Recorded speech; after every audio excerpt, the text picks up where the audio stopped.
The Big 12 bombshell rocking Baylor University in Waco is also reverberating at the University of Texas tonight. Baylor plans to fire head football coach Art Briles and demote their president, Ken Starr, after a report found sexual assault accusations against football players were essentially swept under the rug. The university's Title IX investigation was heavily criticized. Title IX is a federal law that prohibits discrimination on the basis of sex in any federally funded education program.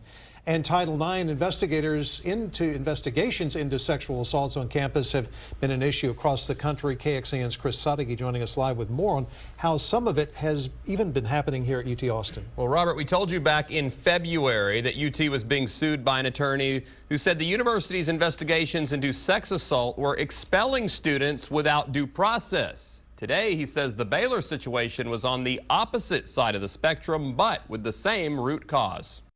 In his experience with Title IX sex assault investigations, attorney Brian Roark says the investigators are a far cry from police detectives. They tend to be relatively young men and women, late 20s, who have little to no investigatory experience. And the report on Baylor released Thursday specifically said the campus sex assault investigations failed to identify and interview witnesses and gather relevant evidence. For Roark, that's different yet familiar. Opposite situation here, but I think all part of the same problem. Earlier this year, he sued UT on behalf of students who were never criminally charged but expelled after Title IX sex assault investigations, he said, were also incomplete and poorly done. You get results that are not accurate. They don't ask tough, independent questions. Roark believes universities have their own interest. His suit claims UT is seeking a reputation of being tough on such crimes, while the report on Baylor said football influenced their inaction. You need someone that's independent, that's actually trying to figure out what happened, as opposed to trying to push the investigation to a particular conclusion. And that's why Roark and others think the investigating should be left to law enforcement. It might just be the fact that the university shouldn't be in the business of doing this.